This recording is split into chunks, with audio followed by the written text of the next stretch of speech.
Good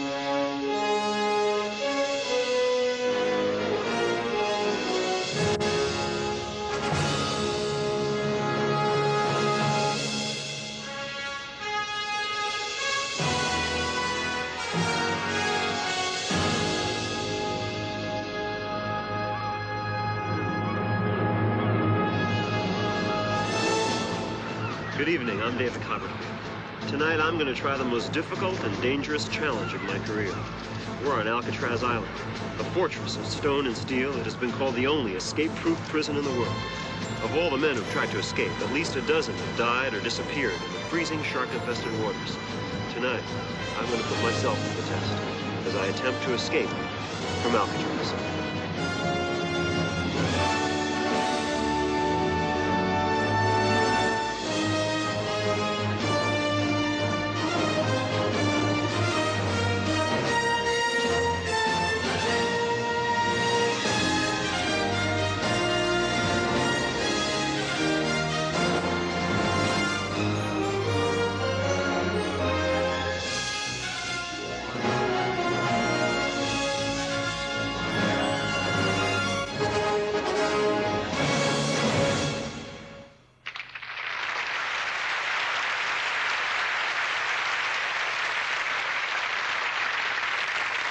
I'm Ann Jillian. For the past 9 years, I've watched with you as David Copperfield has amazed the whole world with his legendary illusions. Last year, David traveled halfway around the globe to astound us as he walked through the Great Wall of China. The first of his spectacular illusions had us on the edge of our seats as he vanished a jet airplane completely surrounded by a ring of spectators. And millions tuned in along with a live audience on Liberty Island to witness the largest illusion ever performed as David Copperfield made the Statue of Liberty disappear. But it's not only the grand illusions that we see on television that keep us mesmerized. David's theatricality and flair for the dramatic are equally evident on the legitimate stage. And coming from a Broadway background myself, I can guarantee you that what you witness here tonight in front of a live audience with no camera tricks is the perfect example of what happens when the master of illusion blends the drama of theater with the mystery of magic. Ladies and gentlemen, Mr. David Copperfield.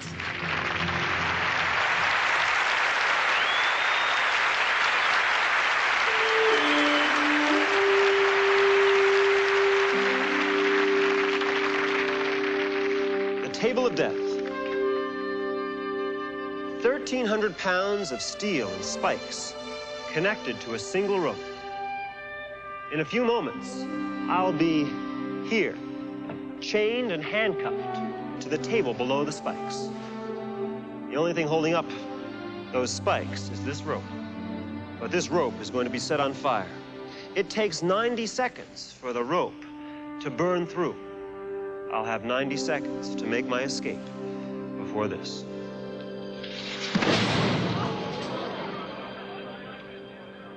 I need a volunteer from the audience. Actually, I need 2 volunteers, and we have them from the Los Angeles Police Department. Hello, gentlemen. Why don't you step around the table? Help me remove the box. Once the box is off, examine the spikes. Make sure they're solid, that they don't break away, that they're sharp. Again, the rope will be set on fire with this torch. 90 seconds later, the rope will burn through and the spikes will fall. Examine the spikes. They look good to you? Solid as a rock. We've also examined these handcuffs or chains. How did you find them to be? These are real handcuffs. Put them on.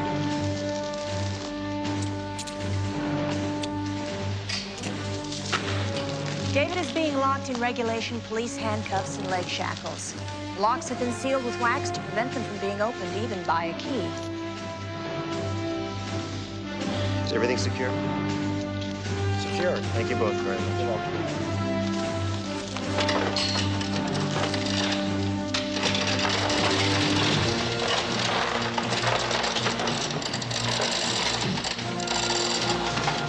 David is being locked to the table by 15 feet of tempered steel chain. The chain is being threaded through the rings welded to the table, then is locked to the floor with padlocks.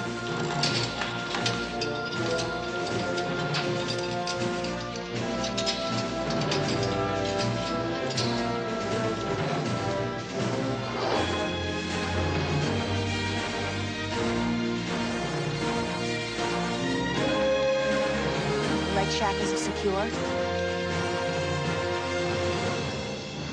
Steel chain padlocked to the floor. The sealed handcuffs are locked around his wrists. Once the torch starts burning through the rope, he'll be on a 90-second race with death.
One of the great things about doing a show like this is to come out here and just,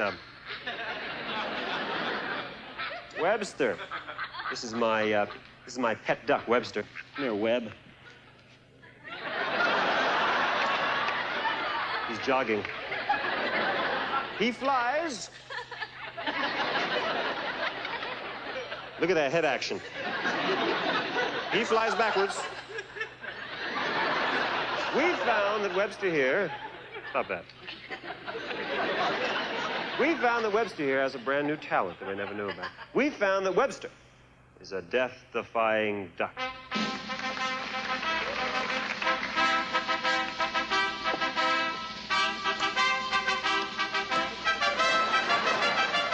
Are you ready, Webster? Webster swallows swords.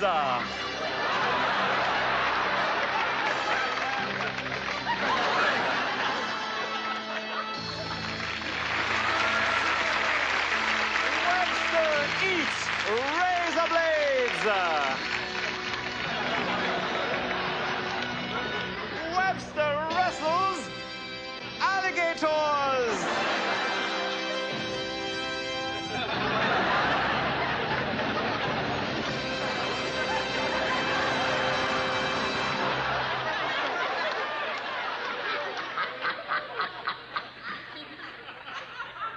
Thanks a lot, Duck.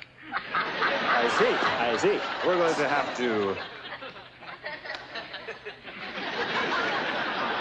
prove to you that Webster is a death-defying duck.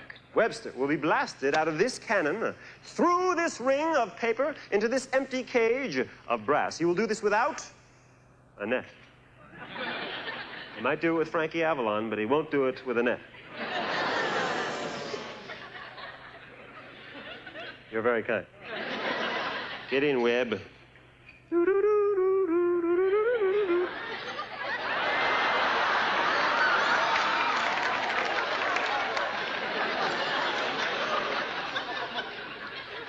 He loves this. I got an idea. Let's bank him in.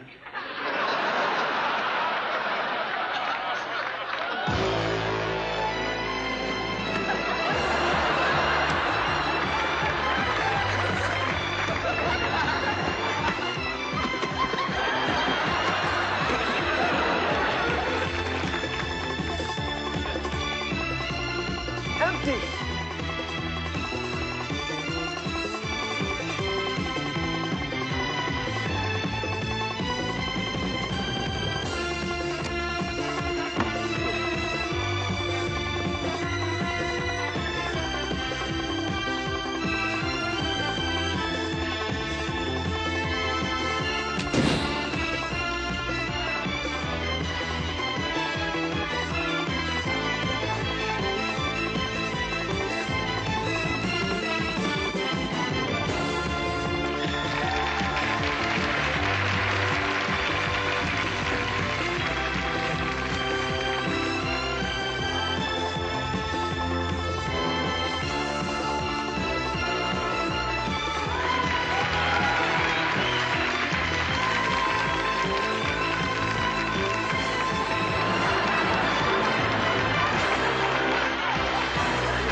Doing magic and escapes requires the same kind of physical training and mental discipline that it takes to become a dancer. Things that look very simple often take years of practice and complete concentration. The next illusion is just such a piece. Because of the danger involved, it took me 2 years to master what you're about to see. We call it On the Edge.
I don't care.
David has asked me to stress to you that what you just saw was a very dramatic illusion. And I emphasize the word illusion, a stunning effect created by sophisticated magical technology. It also contains a tremendous degree of danger, and no attempt to recreate this or other effects should even be considered. David felt it necessary to tell you this because tonight, you're going to witness his most daring illusion ever. David Copperfield is going to attempt to escape from Alcatraz.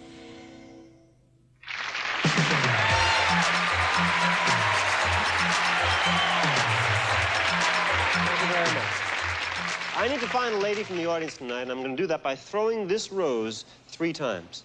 I'm going to throw it the first time. Whoever catches it will throw it again, and then whoever catches it that time will throw it one more time. The lady closest to the rose will help me with this next experiment. Here we go.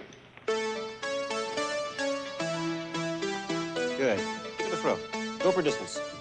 It's incredible distance there. Go ahead, any direction you want. Good job. Okay, I guess the lady in the pink. Come right this way. Come right this way.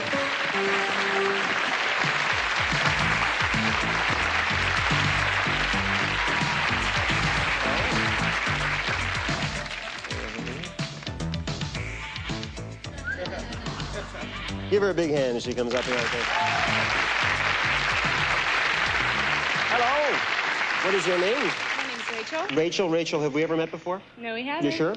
I'm sure. $10,000 to anybody that can prove that what you're about to see is being accomplished with any prearrangement or setup between Rachel and myself. We've not met before, right? That's right. Come with me. Rachel, I have a blackboard back here. It's covered with a piece of fabric, but I've written something on it I don't want you to see just yet. But I'm going to leave it in full view, covered, hanging there in the air. Rachel, all I ask you to do is sit down right here and look straight at me. I know that's tough. And think of any city in the entire world. It doesn't have to be a major city, just any city whatsoever. What is it? Waukegan. Waukegan? Okay. Now, in your vision in Waukegan, what month is it in Waukegan? December. December in Waukegan. Now, imagine for a second that you and I are on a date.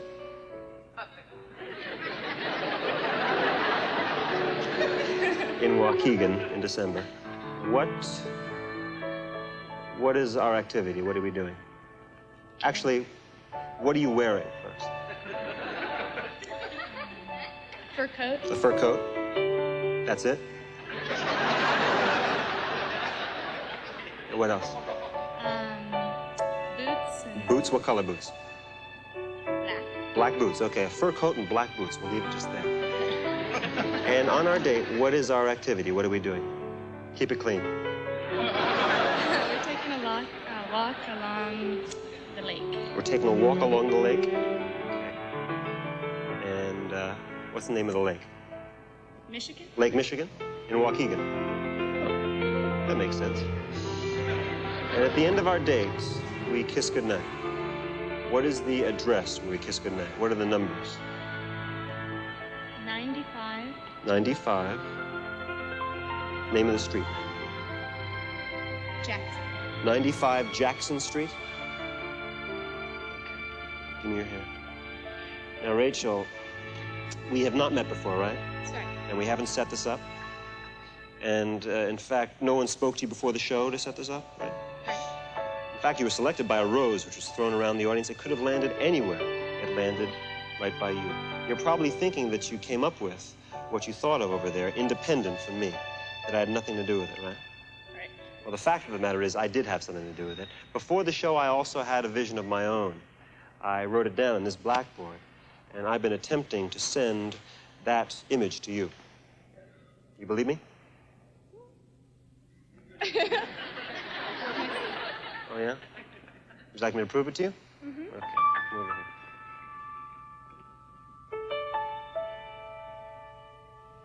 It was Waukegan in December. I met a girl in a fur coat with black boots.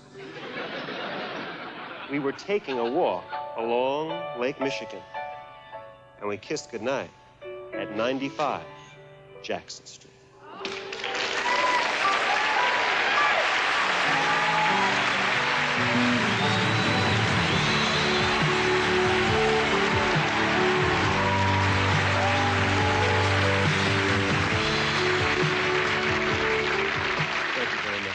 You know, one of the great things about doing a show like this is to connect. Webster, you're not supposed to be out here on stage, Webster. You can't just come walking out here whenever you feel like it. You do this every show you come out here on stage like this. We're gonna have to teach you a lesson. Do we have it? Well, bring it out here, bring it out here. I'm very lucky because I just happen to bring along with me today my Duck-O-Matic. It's a duck buster. Get in, Webb. Duck, duck. Notice the rollers in the front?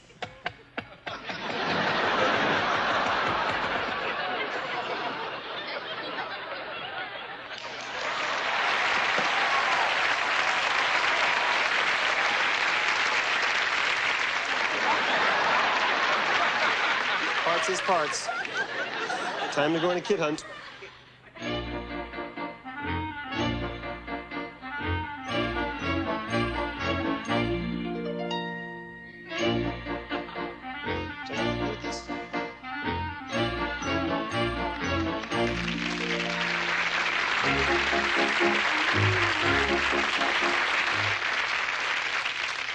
What is your name? Matthew. Matthew? You married? No. Matthew, would you like to learn how to become a magician? No.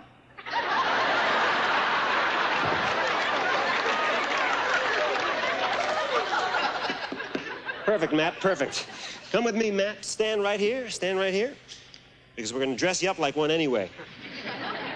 Put these on, head up, good. That's a dickie. Got my old coat, put it on. One sleeve, wrong sleeve, there you go. Other sleeve, good, nice fit, Matt. Got this hat for you, Matt. Head up, big smile, good, now.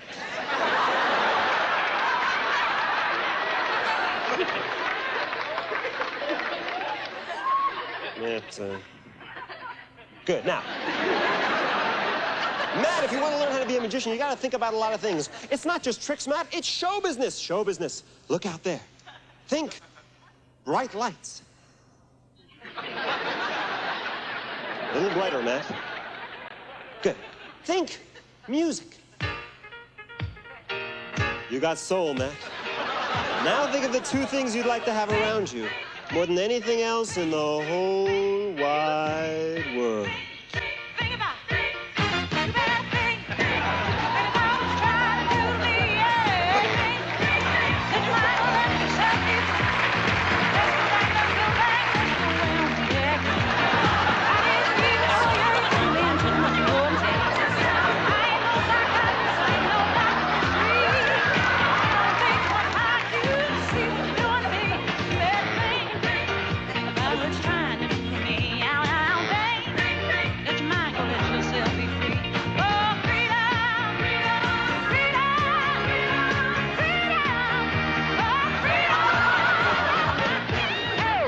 I like the way you think, Matt.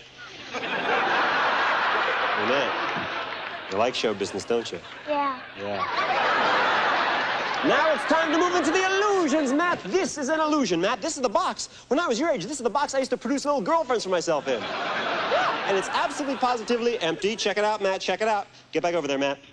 Good. Stay there. I'm going to close up the box, but don't touch the door, okay? Stay there. Don't move. Don't touch the door. Very important the box remains shut for this trick to work. Because one of the great things about doing a show like this is to come out here and just... Matt,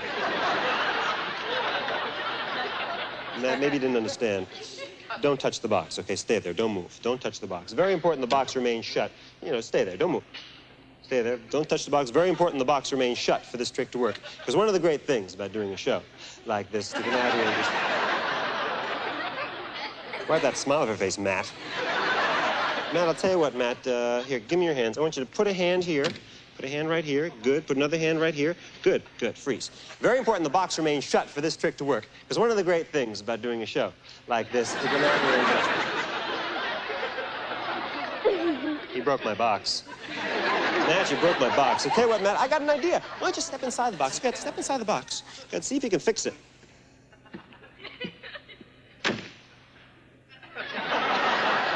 Ladies and gentlemen, I'm very lucky because I just happen to bring along with me today my boy-o-matic.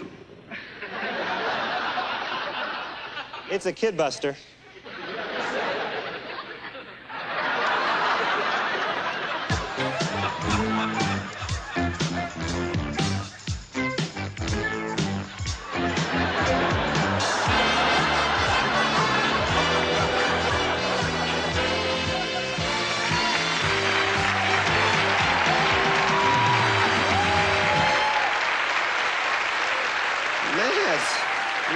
think about that, Matt?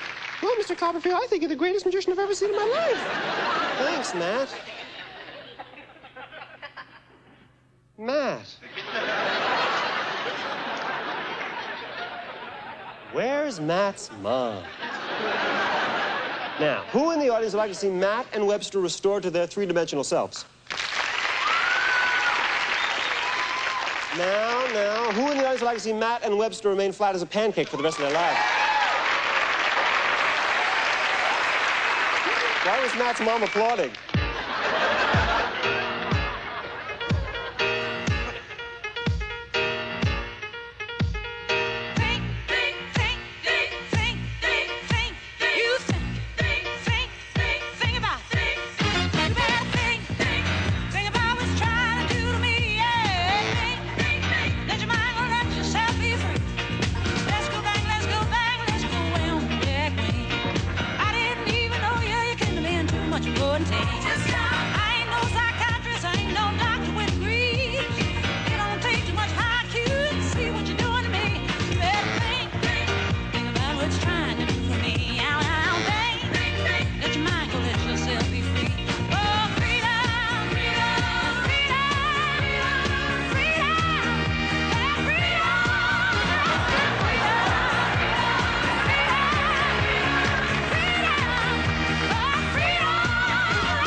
Alcatraz, the most inescapable prison in the world. Tonight, for the first time ever, I'm going to try the challenge that no criminal mind was able to overcome. Using techniques of magic and illusion, with no camera tricks, I'm going to attempt to escape from Alcatraz. Inside those walls were the most dangerous criminals the world has ever known. Al Capone, Machine Gun Kelly. They were a breed of lawbreaker that couldn't be held by an ordinary prison. The best escape artists the world has ever known. And in Alcatraz, they met their escape-proof match. 7 men died and 5 disappeared trying to get off this island. But no one ever escaped from Alcatraz. Alcatraz became a national recreation area after its closing in 1964. But for 29 years, it maintained a perfect record as the most escape-proof prison on Earth.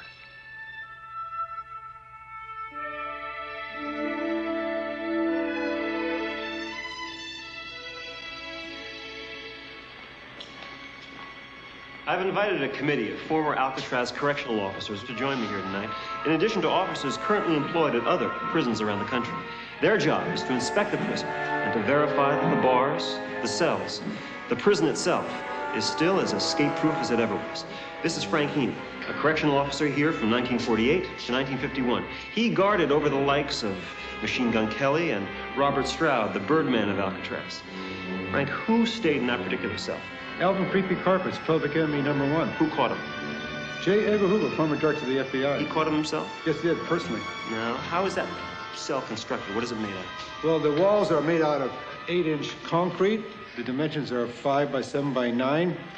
The bars are made out of tool-resistant steel. Meaning what? Meaning that if you took a blade and started to cut through, there's a round bar inside that would slide back and forth, so it's impossible to get through. Now, supposing an inmate had a key inside, would he be able to get out? No, he wouldn't. There are no locks on these doors. How are they controlled? By the control center at the other end.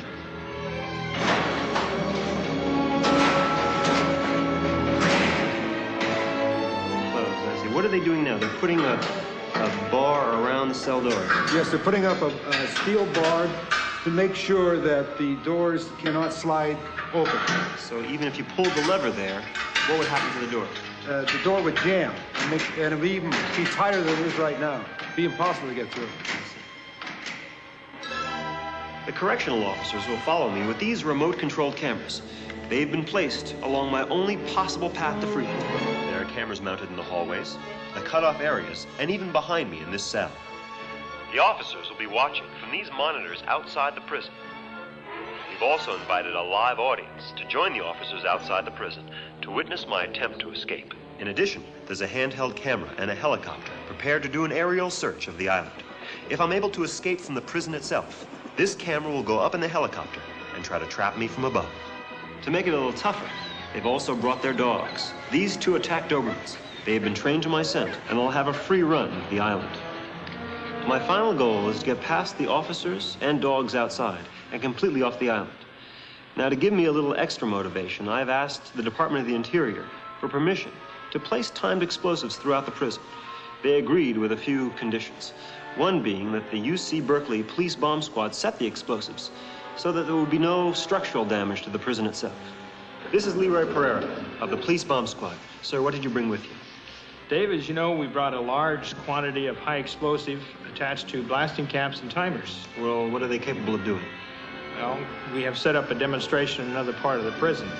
You'll see that the explosion won't destroy the bars or concrete. But anything living in a close proximity will be killed by the blast. Now, I know a lot of people at home will probably think that these explosives are fake or that they're a special effect. So tell them, please, what you brought. We brought real explosives. Now, there was one other condition we had to meet to use these explosives. It was insisted upon that I had a way of stopping the detonation. If I should get trapped, I can defuse the explosion and stop the timer by pushing this button. Although I appreciate everyone's concern for my welfare, I'm going to try my best not to go anywhere near that button. Now, gentlemen, have you examined that straitjacket thoroughly? Yes, I have. Is it unusual in any way? Nothing I can see, no. This straitjacket is made of triple-stitch canvas with straps and buckles riveted and sewn down the back. The sleeves are sewn shut at the ends. Gentlemen, strap me in as tightly as possible. Okay.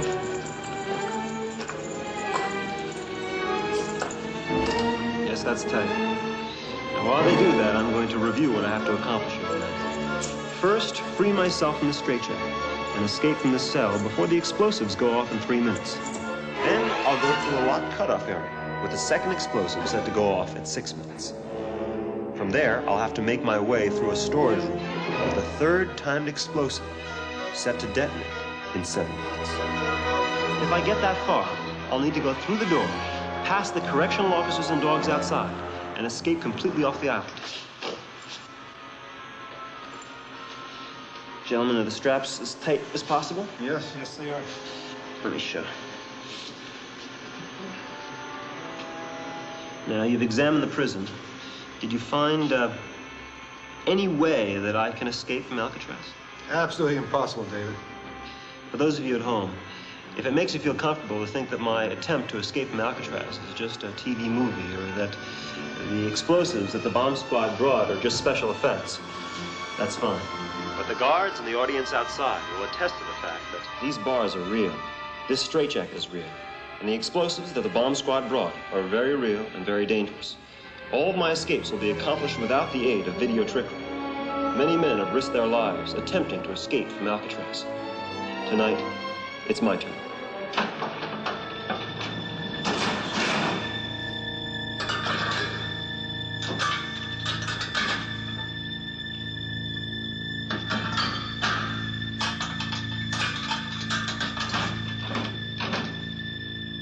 Start the timers.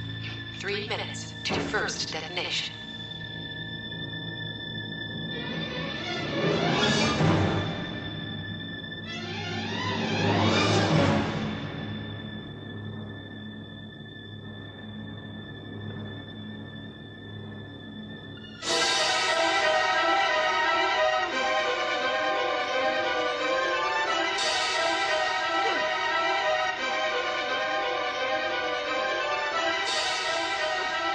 There are 2 minutes and 30 seconds to first detonation.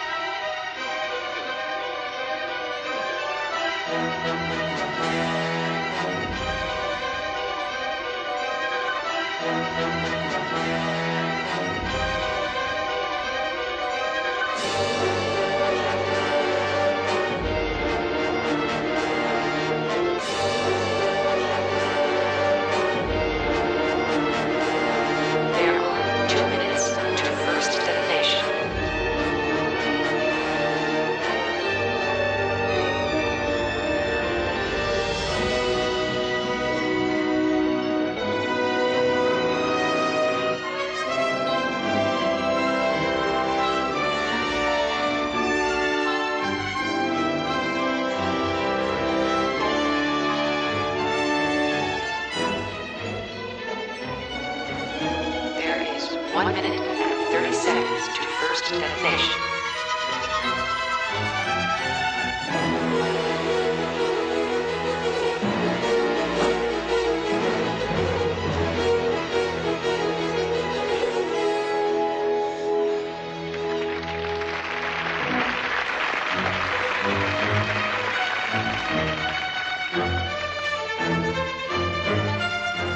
There is 1 minute to first detonation.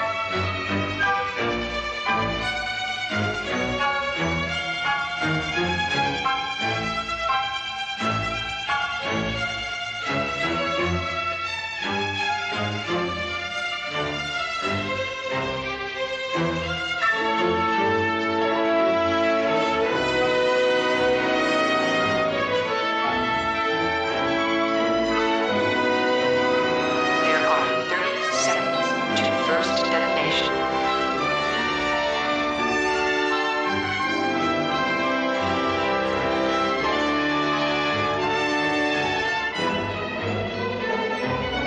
Fifteen seconds.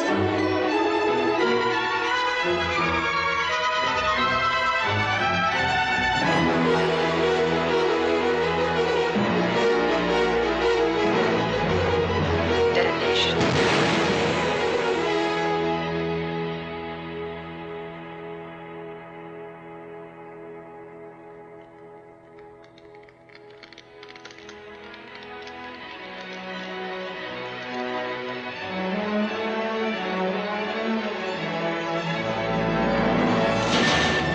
Three minutes to second detonation.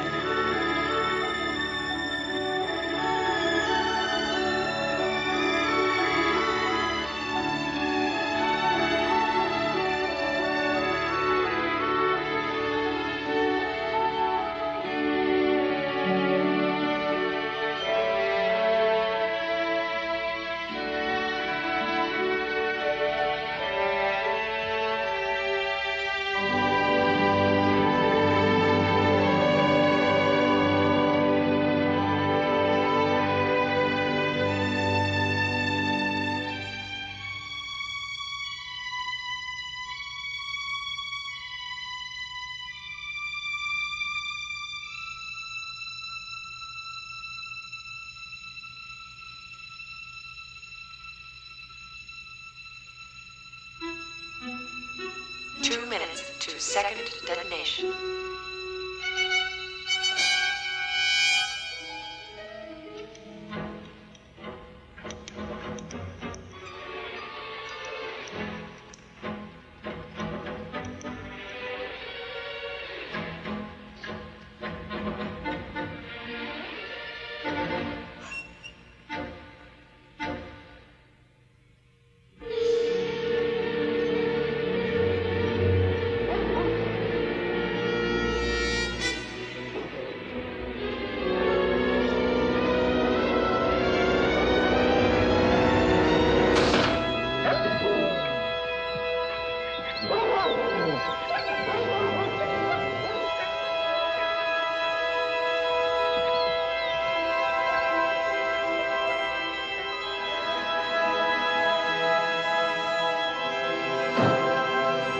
One minute to second detonation.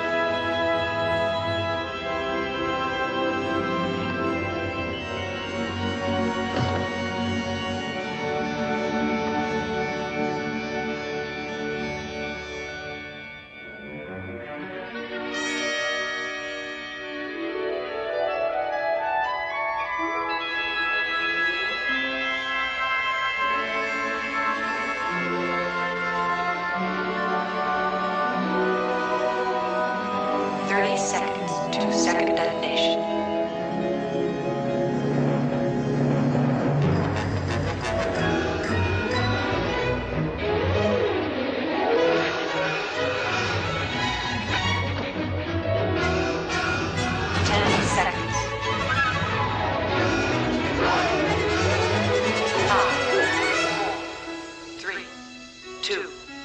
Detonation.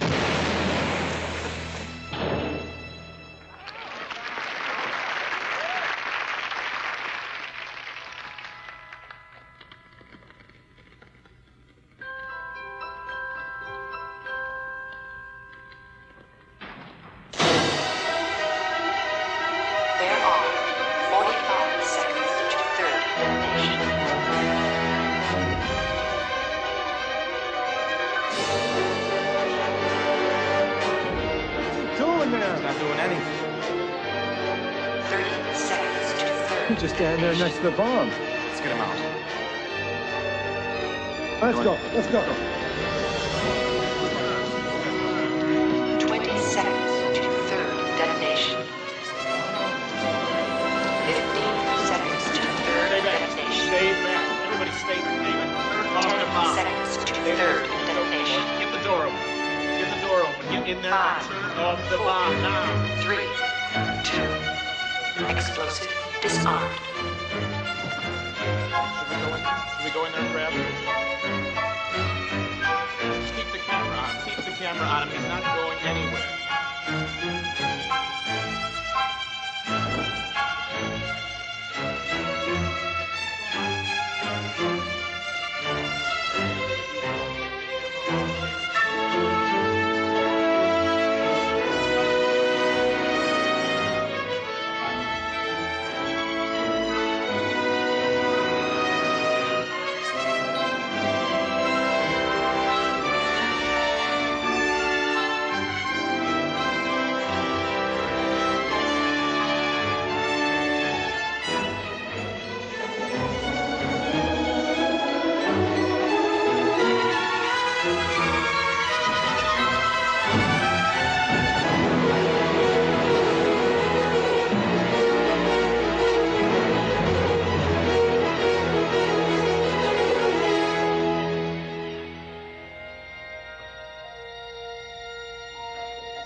Into the helicopter. Get the camera up into the helicopter. Get the camera in the helicopter and do an aerial search now. You can take the bus on the arm and get the camera into the helicopter. Everybody else, split off and search the island.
Good night.